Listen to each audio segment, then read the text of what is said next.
Hello students, আমি তোমাদের প্রিয় নীতিশ স্যার জ্ঞানজ্যোতি কোচিং সেন্টারের পক্ষ থেকে তোমাদের প্রত্যেককে জানাই স্বাগত। তো স্টুডেন্টস, আজকে আমি আলোচনা করব তোমাদের সঙ্গে CBCS six and fourth semester, কিন্তু এটা ফোর্থ আর সিক্সথে তোমাদের সেম আছে, যার জন্য ফোর্থ সেমিস্টারটা এখানে প্রিন্টিং মিস্টেকের জন্য এখানে দেওয়া হয়নি। প্রত্যেকটা ক্লাসেই ফোর্থ অবলিক দিয়ে সিক্স দেওয়া হয়। তো তোমাদের ফোর্থ সেমিস্টারে এসএসসি ফিলোসফি যাদের রয়েছে তাদের জন্য কিন্তু একদম 100% কমন লাস্ট মিনিট সাজেশন নিয়ে আজকে চলে এসেছি। 2024-এ যে সমস্ত ছাত্রছাত্রীরা পরীক্ষা দেবে নর্থ বেঙ্গল ইউনিভার্সিটি আন্ডারে, তাদের জন্য কিন্তু আজকের এই ক্লাসটা এসইসি ফিলোসফি। ওকে, চলো শুরু করছি আজকের ক্লাসটি। প্রশ্নমান 12-র জন্য তোমরা কি কি প্রশ্ন পড়বে সেগুলো নিয়ে একটু আলোচনা করছি। দেখো, রাসবিহারী দাসের অনুসরণে ব্যবহারিক জ্ঞানের বাস্তবতা বিষয়ে আলোচনা করো। দেন রাসবিহারী দাসের মধ্যে জ্ঞানের সংজ্ঞা বিশ্লেষণ করো। নেক্সট, বাদ ও জল্পের ধারণাটি বিশ্লেষণ করো।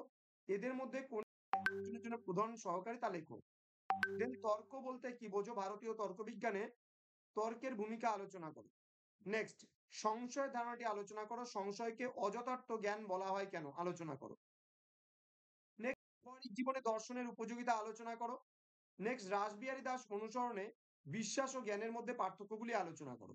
নেক্সট, ন্যায় দর্শন অনুসরণে সংশয় আলোচনা করো।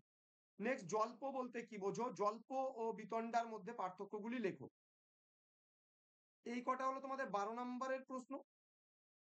তো স্টুডেন্টস, পরবর্তী 6 নম্বরের প্রশ্নগুলো আলোচনা করার পূর্বে তোমাদেরকে বলো, যারা এখনো চ্যানেলটিকে সাবস্ক্রাইব করনি তারা অবশ্যই চ্যানেলটিকে সাবস্ক্রাইব করে পাশে থাকা বেল আইকন অল প্রেস করে রাখো, যাতে নেক্সট টাইম থেকে আমি কোনো ভিডিও আপলোড করলে তার নোটিফিকেশন তুমি সবার আগে পেতে পারো।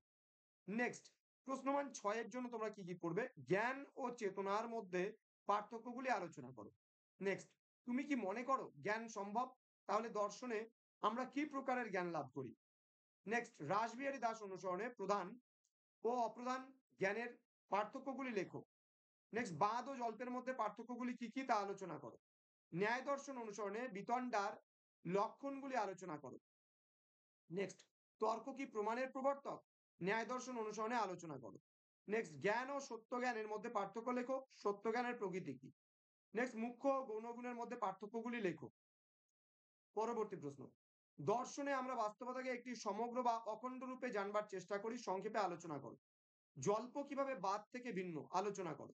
সংশয়ের বৈশিষ্ট্যগুলি আলোচনা করো। নেক্সট, ন্যায় দর্শনে উল্লেখিত বিতণ্ডার লক্ষণগুলি আলোচনা করো। এই 12টা প্রশ্ন পড়লে তোমরা একদম 100% কমন কিন্তু পেয়ে যাচ্ছ ফিলোসফি থেকে এসএসসি। তোমাদের যদি কোনো কোয়ারিজ থাকে আমাদের সঙ্গে যোগাযোগ করতে পারো আমাদের 7076398606 নম্বরে, অথবা 6295916282 নম্বরে। তোমরা যদি পরবর্তী সেমিস্টার থেকে আমাদের কাছে অনলাইনে পড়তে চাও তাহলে অবশ্যই যোগাযোগ করতে পারো এই নাম্বার। চলো শুরু করছি পরবর্তী 3 নম্বরের প্রশ্নগুলো। সবিচার চিন্তন বা ক্রিটিক্যাল থিঙ্কিং বলতে কি বোঝায়, উদাহরণ দাও। দেন রাসবিহারী দাস দার্শনিক বলতে কি বুঝিয়েছেন, লেখো। দেন সংশয়বাদ বলতে কি বোঝায়। ভ্রম প্রত্যক্ষ বলতে কি বোঝায়। তর্ক কি প্রকারের জ্ঞান, লেখো। ন্যায় দর্শনে উল্লেখিত 3 প্রকারের। নেক্সট, রাসবিহারী দাস কেন নিজেকে তাত্ত্বিক বাস্তববাদী বলে দাবি করেছেন। নেক্সট, জ্ঞান ও চেতনার মধ্যে কি কোনরূপ পার্থক্য আছে। নেক্সট, আত্মজ্ঞান বলতে কি বোঝায়। বিতণ্ডা কি বোঝায়। সংশয়ের উৎপত্তি কখন হয়। রাসবিহারী দাসের মধ্যে সবিচার চিন্তন বলতে কি বোঝো। তো স্টুডেন্টস, জ্ঞানজ্যোতি কোচিং সেন্টারের অফিসিয়াল ইউটিউব চ্যানেলটিকে সাবস্ক্রাইব করে পাশে থাকা বেল আইকন অল প্রেস করে দিও, যাতে নেক্সট টাইম থেকে কোনো ভিডিও আপলোড করলে তার নোটিফিকেশন গুলো তুমি পেতে পারো। তোমাদের উজ্জ্বল ভবিষ্যৎ গড়ে তুলবো আমরা, এটাই আমাদের মূল প্রতিশ্রুতি। আমাদের অফিসিয়াল নাম্বার 6295916282 এবং 7076398606 নম্বরে তোমরা যখন খুশি যোগাযোগ করতে পারো আমাদের সঙ্গে। ঠিক আছে, তো পরীক্ষার জন্য প্রত্যেককে all the best. Thank you.